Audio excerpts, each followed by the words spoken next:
Assalamualaikum warahmatullahi wabarakatuh. Perkenalkan, nama saya Melisa. Saya dari Prodi S1 Teknologi Pendidikan NIM 04500644.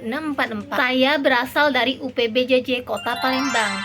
Nah, untuk video kali ini saya akan mempraktikkan secara langsung perintah-perintah yang digunakan dalam jaringan komputer. Nah, ini adalah perintah-perintah dasar yang digunakan dalam jaringan komputer. Mari kita coba. Nah, itu kita buka, kita klik command prompt. Di sini ada run as administrator. Kita perluas. Oke, ada beberapa perintah. Perintah pertama itu cd. Ini untuk berpindah-pindah direktori. Oke, kita ketik aja cd lalu enter. Yang kedua ini cls atau clear screen. Ini digunakan untuk menghapus semua tulisan yang ada di layar komputer. Kita coba cls, ketik lalu enter. Nah, terhapus. Selanjutnya itu ada cls garis miring tanda tanya.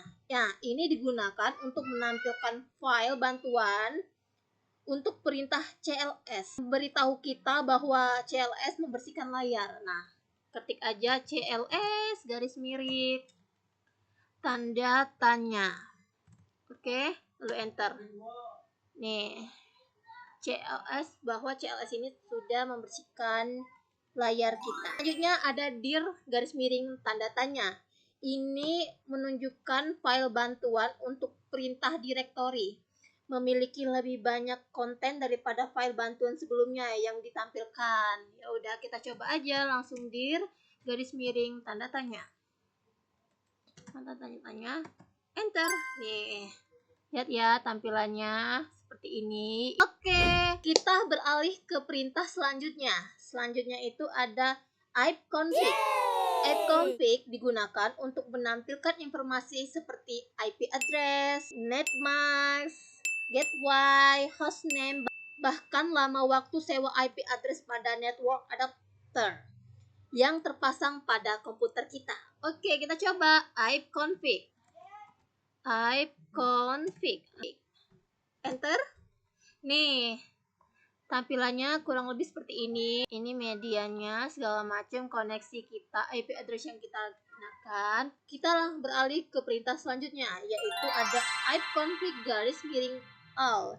Nah, ini memberikan informasi hampir sama dengan perintah ipconfig default, namun memberikan informasi tambahan seperti pengaturan DNS dan WINS maupun MAC address yang digunakan.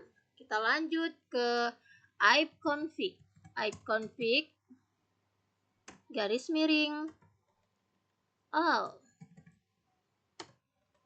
Nih, oke, selanjutnya kita ke perintah selanjutnya, itu ada ipconfig garis miring tanda tanya.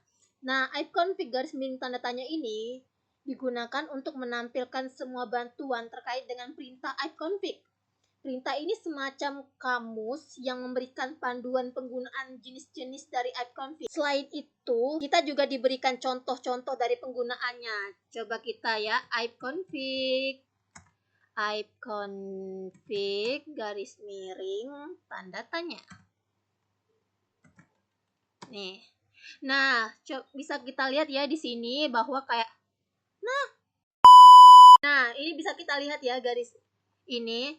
Ini ada cara-cara penggunaan perintah-perintah dari ipconfig seperti ipconfig ini show information. Ini untuk memberikan informasi ya, menampilkan informasi. Lanjut ke ipconfig garis miring all untuk menampilkan detail informasi ya dari ipconfig ini dan lain-lainnya seperti ipconfig renew. Nah, nanti kita bakal coba ipconfig yang lain seperti selanjutnya kita akan ipconfig garis miring release. Nah, seperti yang ini ya, release ini ipconfig garis miring release. ipconfig garis miring release ini digunakan untuk melepaskan atau mereset semua settingan IP address. Apabila perintah ini dijalankan, maka konfigurasi IP address komputer kita akan menjadi kosong. Kita coba ipconfig garis miring release. Oke.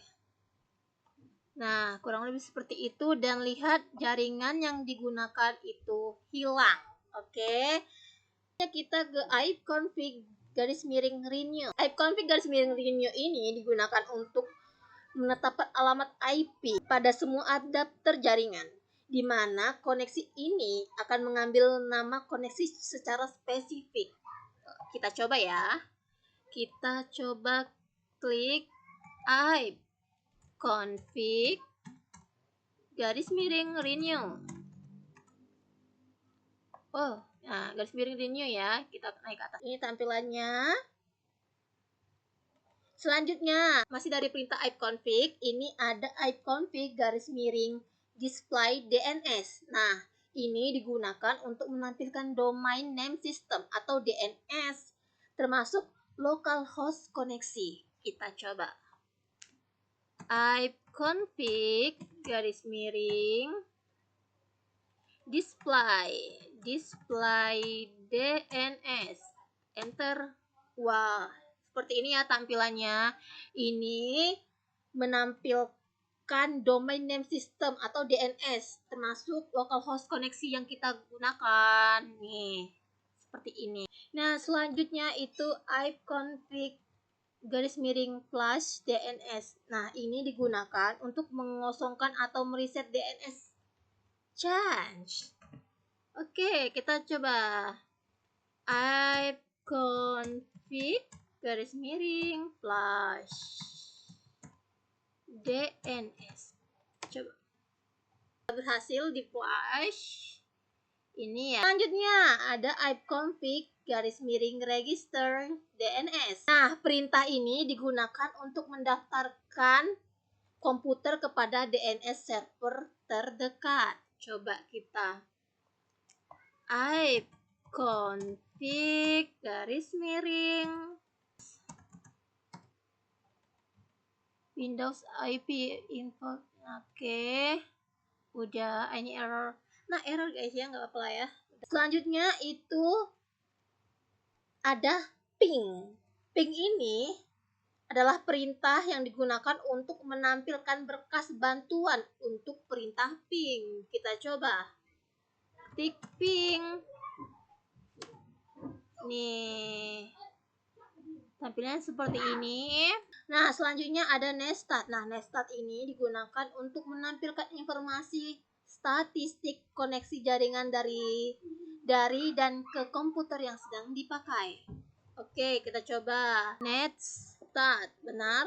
Kita enter. Wow. Tampilannya ya. Lanjut aja kita ke tracer.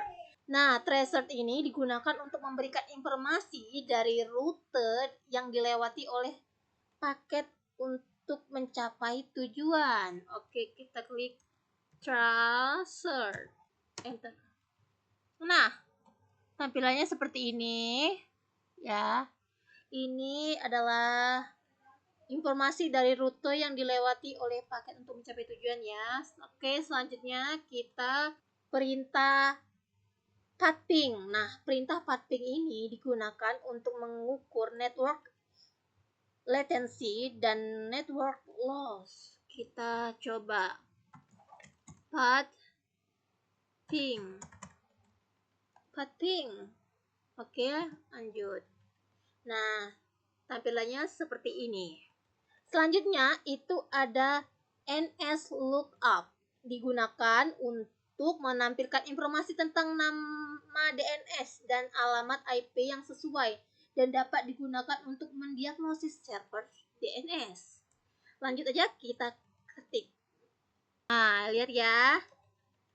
IP address kita ini. Oke, ini juga ada default servernya. Selanjutnya itu ada nets. Nah, nets ini digunakan untuk menampilkan atau mengubah konfigurasi jaringan komputer yang sedang berjalan. Kita coba. NETSH nets. Oh. Perintah selanjutnya itu ada route. Nah, route ini digunakan untuk menambah atau membuang atau juga menukar perintah routing table dalam sebuah host. Kita coba. root. Nah, tampilannya seperti ini ya. Ini localhost. Oke, kita ke perintah terakhir. Nah, di perintah terakhir ini ada net. Net ini membantu kita untuk menganalisis konfigurasi jaringan dan membuat modifikasi. Langsung kita klik net. Oke. Nah, itu saja untuk video kali ini. Setelah saya mencoba, saya merasa mendapatkan pengalaman yang baru, ilmu yang baru juga. Saya harap nanti kedepannya akan lebih baik lagi. Oke, sampai sini saja. Wassalamualaikum warahmatullahi wabarakatuh. Bye.